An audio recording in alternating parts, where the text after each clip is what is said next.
So I'm here with my mom. My dad's outside at the moment. We're at the 15th annual Washington Gardener Magazine Seed Exchange.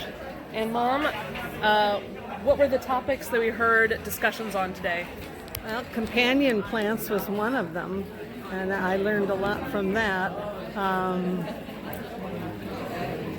don't remember. And we also had another one on how to harden off plants, which is actually one of the big questions I've had going into this year because I haven't had a lot of time to explore that topic. So I learned a lot, and I feel so much more knowledgeable now on how to make sure my plants don't die when I actually try to grow them from seed. I'll have more in a minute. So this is how it works. They have each category, and then they have a set of seeds, and then later on they're going to call to say who has a brother under 30 or whatever, and then that group will get up and get seeds. So we can look now, but we won't touch. No, we don't touch right now. Now is just to get an idea of what is a display of how to grow. All the tables around here have seeds that people have brought, and then this is the goodie table of what's left over. So it's pretty well attended, pretty exciting. I've already met some neat people, and they have a free seed catalog section, which is like super exciting. If you don't have enough seed catalogs already, which it turns out my first year I already have a ton, but look at all those seed catalogs. Pretty crazy. Hey, so the seed exchange is over, and I'm going to give you a quick rundown of my haul. So in the bag, there were these great shears, and check this out. They have this leather attachment that keeps them so you don't end up stabbing yourself. If I can get it back on.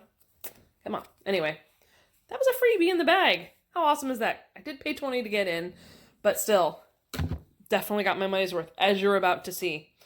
Bunch of free stuff. I got summer squash seeds. Everything was free after that, but this is the stuff that came in the bag. Chard, cucumbers, and then this is a really pretty picture, isn't it? It says blackberry lily. So I think the instructions are in here. They're grown locally. All right. As for what I got from the seed exchange, so basically, as you saw, it was a bunch of tables with the seeds, and they call groups, and then you run and get what you thought you wanted and hope you get it first. This was what I wanted to get. I saw on the table. Look at that. Isn't that gorgeous? These are called Christmas lima beans. Who knew lima beans could be purple and white?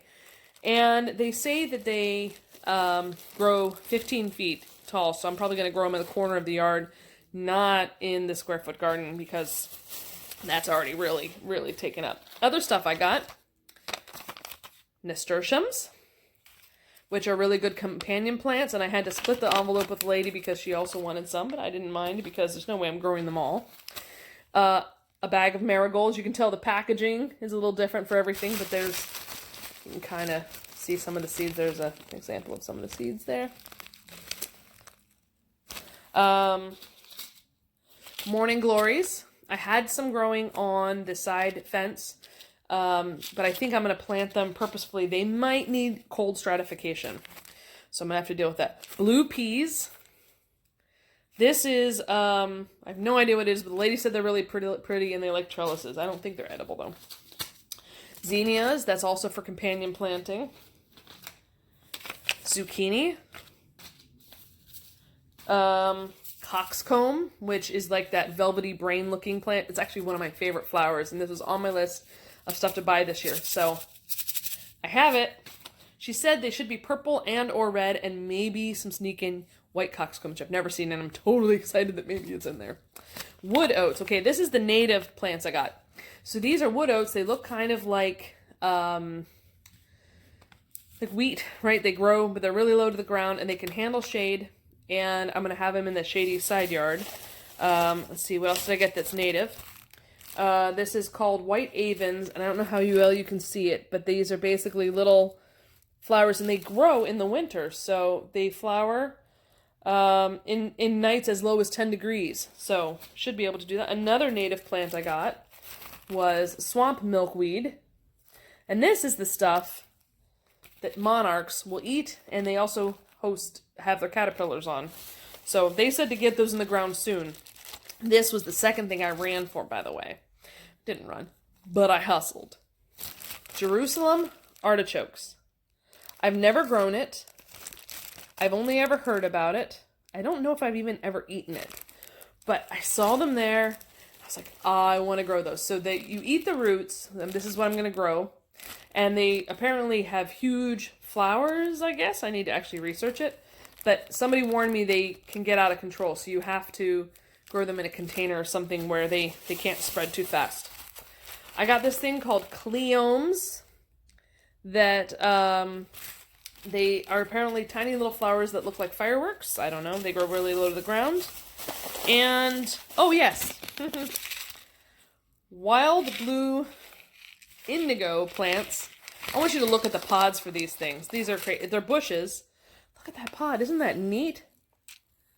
I'm so looking forward to trying to grow that. I will probably have that over in the corner where I'm going to have a bunch of bushes. So that is the majority of the haul. There was other things like starter concentrate, and then these free sample of poison ivy, poison oak treatment, which Lord knows I'll probably need that. So all in all, it was a really great haul. It was really neat to spend the day with my parents doing something we've never done before, and I learned a lot, and I got to talk to people. It was just really exciting to be part of the community of people who are into gardening and to hear their expertise. I got all kinds of really neat advice, like grow squash in its own container, not with your other vegetables, because once the squash bug gets in the soil, it's there permanently, and it can really affect your other plants. Didn't know that. So now I'm going to try to grow them separately instead of in the square garden like I'd originally been planning. Anyway, that's it for now. If you liked this video and seeing what we experienced today, please like and or subscribe and tell me, what are some seeds you have? Have you gone to any events that you found really useful that I should watch out for? The types of shows or events that have been really useful for you. Have a great night. See you next time.